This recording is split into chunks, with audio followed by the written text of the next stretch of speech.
This is ABC15 Mornings.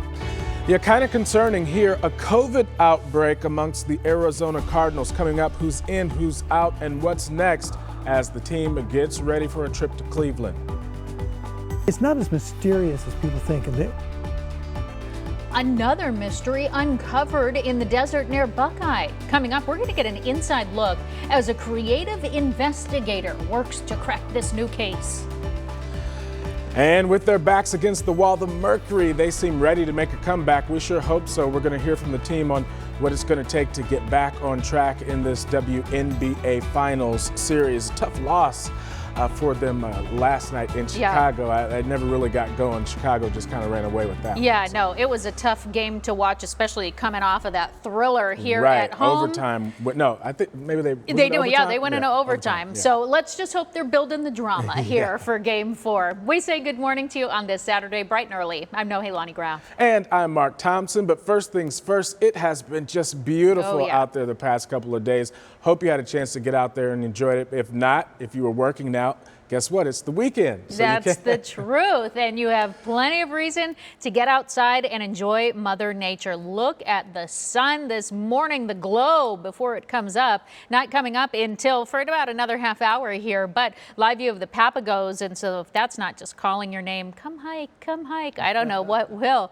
So that hiking forecast here for you. That sunrise this morning is at 6:34, and then we will be warm even at sunset at 5:53. We'll be in the mid 80s, but we're going to make our way into the 90s in between that. 91 is that forecast high for today. It's also going to be a little more breezy at times, you'll notice, similar to yesterday. So if you want to get outside and you want to do some yard work, if you can mow, or if you're looking to get those Halloween decorations up, we're going to give you the green light all weekend long and into next week. We are looking to stay dry. So 91 today and then a little warmer tomorrow at 89 degrees. But right now those temps are chilly. We're in the mid 60s across the valley as we get ready for that sunrise. I'm going to talk more about the breezes and the timing, how strong they'll get, coming up in that full, most accurate forecast. All right, and take a look at this. Breaking overnight, massive flames really lighting up the night sky. This all coming from a Phoenix business. So you are looking at the Gruber Motors auto repair shop near the 101 and 7th Street. A fire and hazmat situation developing early this morning. We're told there were lithium-ion batteries on fire, and so that made the situation a lot more challenging for everyone out there to put those flames out. There was some interesting colors, yellow smoke and fire coming out of the ceiling. So we immediately identified that there was a hazmat component to this fire. Once we made access to the building, we did notice that there were Tesla signs and Tesla vehicles inside of this repair shop. So that gave us some concern with the batteries. They burn hotter, they burn longer. They have to have a high amount of water for a long period of time flowed on them to be able to be put out. You can see how big those flames were, though. It was no easy feat. The good news in all of this, nobody was hurt. The cause, however, is still under investigation. And fire crews, they worked well into the night battling smoke and flames at a metal recycling yard in Phoenix. A large pile of scrap metal catching fire in this one. This is near 35th Avenue and Lower Buckeye. It all started around 6:30 last night. The main problem was access. This one was hard to get to. When neighbors called 911, there were still employees on site. There are no reports of any injuries. We spoke with one of those workers. He says that he's thankful that he got out before the flames got too close. It lit up the sky. Yeah, and we are continuing to track new developments on this for you. And of course, we're going to let you know what we learn once it comes into the newsroom, and we will pass that along. New for you overnight, a woman rushed to the hospital in critical condition. We're told she was hit by a car on 26th Street near McDowell. The driver did stay on scene to talk to police. We're told they were not impaired. And this morning, a major detour sending more cars through downtown. A portion of the I-10 eastbound shut down so crews can inspect the Deck Park Tunnel. Right now, it's closed between the 17 Stack Interchange and 7th Street. That's going to last until tomorrow morning at 10 o'clock. ADOT hires contractors to inspect the tunnel every 2 years. They go over everything from the lighting, ventilation, electrical, and fire systems. The Deck Park Tunnel opened to traffic back in 1990, and it's really interesting. It plays a significant role really in connecting people from coast to coast. Look at I-10 across the entire country, from the Pacific Ocean all the way to Florida. This was the final mile of I-10 to be built across the country, so it's very significant, and it was quite the landmark occasion when the Deck Park Tunnel did open in August of 1990. And as for this weekend, ADOT is recommending that you really plan ahead, use some alternate routes. Coming up in our 6:30 hour, we're going to give you a closer look at those detours and some other projects that could impact your plans this weekend. Well, this morning, a few missing persons cases out of Buckeye. They're getting some national attention right now. Take a look at this. On the left, you see Daniel Robinson, who vanished after leaving a job site in the desert. And then on the right, you've got Stephen Abrito, who was last seen in 2010. His ex-wife reporting him missing after an argument. His truck was later found, but no signs of Stephen. So as for Robinson, recent searches for him actually turning up someone else's bones, but it still wasn't even Brito. Yeah, I mean, incredible. I mean, this means that there's now a new case. They just found these bones in the desert, so they've got to solve this one. ABC 15's Nicole Grigg now with the special report on how investigators there now working to solve, again, a brand new mystery.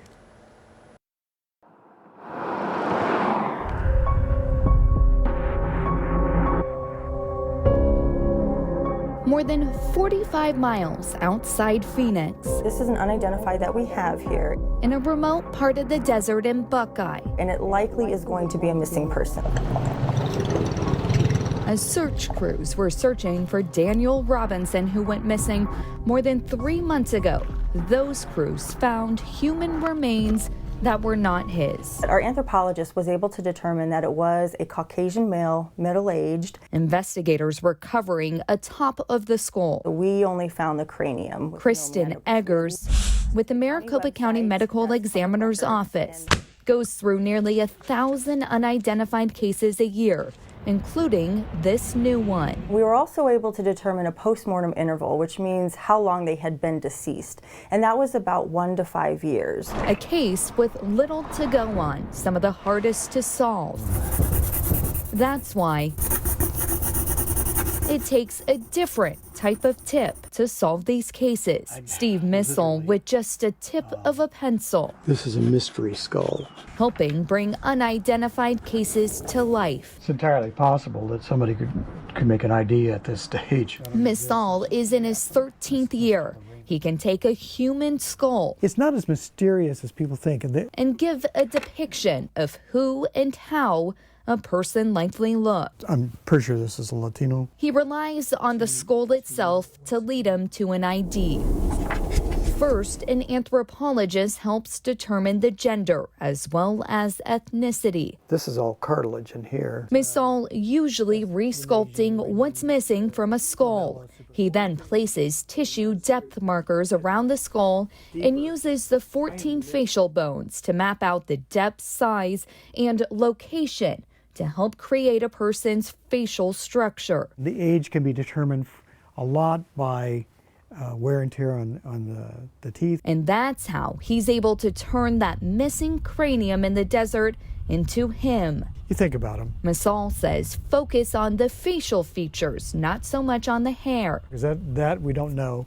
I did a generic hair, but the shape of the face and the size of the eyes, the fact that the nose maybe got broken, but if not, it's a little crooked. And while the ME's office has a possible lead on who this man is, if a positive ID is made, next is trying to figure out how and why was this man left to die in the desert. We are hoping to find more of the remains, but according to the missing persons report, we just don't really know at this point, and we don't have a lot to go off of. And for Masal to get a positive ID on the hardest of cases. And if you solve a really hard one, I suppose there's a bit of ego in it.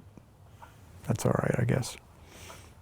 But at the same time, it means that you're not just fooling yourself when you're doing this. It means you're actually doing something that works. And right now, there are over 200 sketches and photos in Maricopa County, each just waiting for a name and a family. In Phoenix, Nicole Grigg, ABC15, Arizona. Wow, and if you recognize any of those faces who are unidentified, you can call the number that is right there on your screen. It goes to the investigators at the Maricopa County Medical Examiner's Office. We are now learning more about why investigators think this deadly explosion and fire at a Tempe home on Monday was an act of arson. 2 women were found dead after the fire. Natural gas was ruled out, and now investigators are trying to figure out what was used to start that fire. A canine actually detected accelerants on the scene. We introduced you to that dog, Zeta, earlier this year. Well, it turns out she's been pretty busy these past few months. Her handler says she is able to detect about 30 different odors that are connected to accelerants. This Tempe case was pretty complex. We have to give her breaks periodically, but she was able to go through that scene relatively quickly and it helped us locate evidence that was crucial to the case. Zeta and her handler are part of a national response team, and they're actually deployed to places across the country whenever they are needed. Now we want to focus on a few major developments when it comes to the coronavirus. The Arizona Cardinals dealing with an outbreak. Head coach Cliff Kingsbury, defensive lineman Zach Allen, quarterbacks coach Cam Turner, Chandler Jones, and GM Steve Keim have all tested positive. The team is flying to Cleveland today. They're going to be under enhanced protocols, meaning mask requirements, daily testing. Defensive coordinator Vance Joseph and special teams coordinator Jeff Rogers are going to be splitting the head coaching responsibilities when they take on the Cleveland Browns tomorrow. Now, another major development on the vaccine front, FDA advisors did vote on Friday to recommend a booster dose of the J&J vaccine. They say that second dose should come at least 2 months after the first. The FDA will now consider the committee's recommendation, and then the CDC will discuss it on Thursday. The advisory panel did endorse Moderna's booster shot as well. And this morning we have new details on that California oil spill. Why this is encouraging news for the cleanup efforts.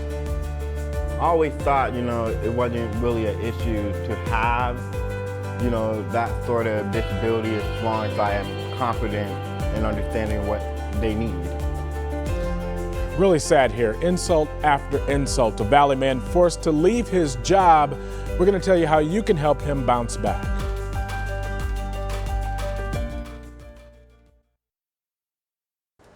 Welcome back, everybody, at 6:14 on your Saturday morning, and a call to the community to just be kind. A Scottsdale man with hearing issues growing tired of being berated by customers, so he ended up leaving his job. Jordan Murray is now out of work and really disappointed, recently quitting his job at a Scottsdale convenience store after continuing to be insulted by customers over his hearing issues. He says that he had some hearing aids, but they broke years ago and he can't afford to replace them. While not deaf, he does rely heavily on lip reading.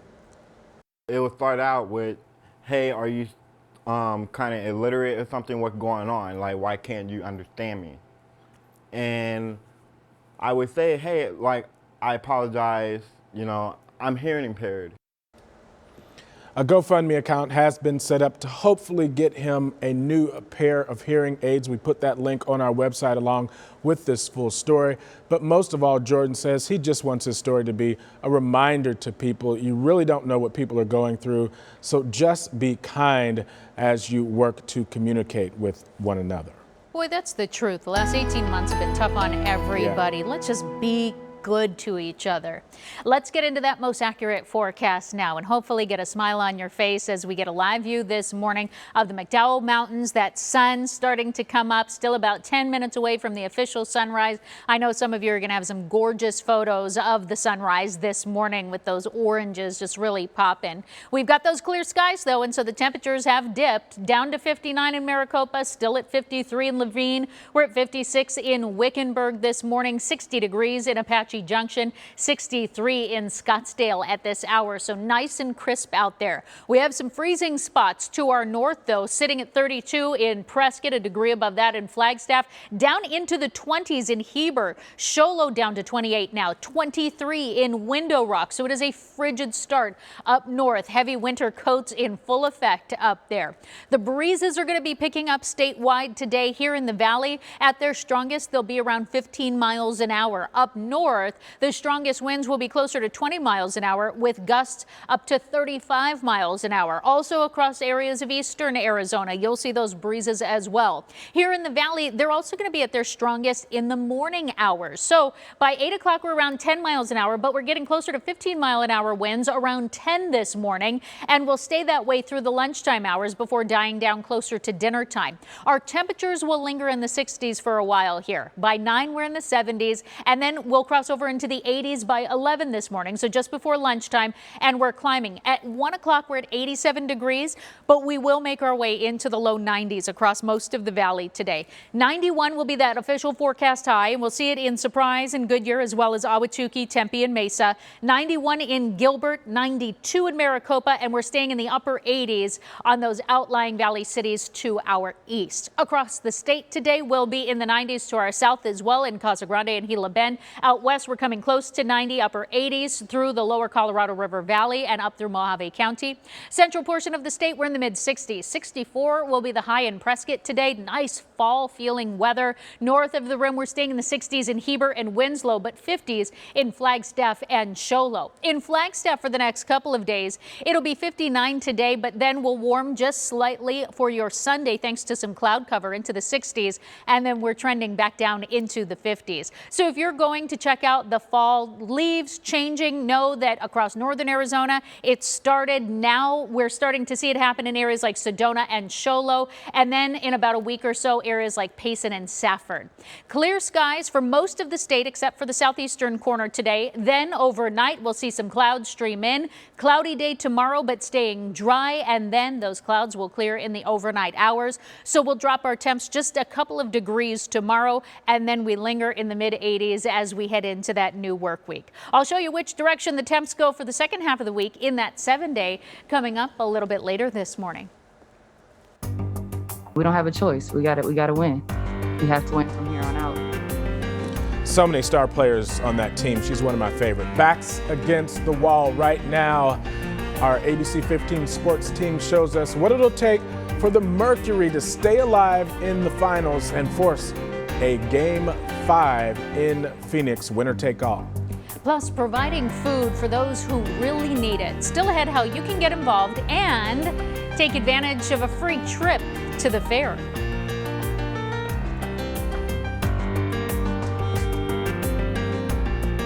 Thanks for watching ABC15 Arizona, streaming 24/7 on Roku and these streaming devices.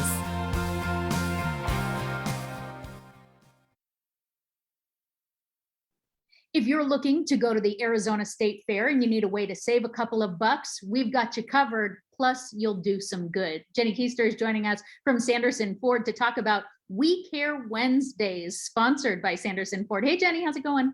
Hi, how are you? Great. So tell us a little bit about what We Care Wednesdays is all about. We Care Wednesdays is something great that we've done for the past few years. Last year, we didn't get to do it because of COVID, so we're really excited to be back this year. If you are taking your family out to the fair on any Wednesday from noon to 6, you can bring 10 cans of food and get in for free. And that's 10 per person. So if you're a family of 5 and you bring 50 cans of food, it sounds like a lot, but cans are inexpensive and it could save you a ton of money to get into the fair.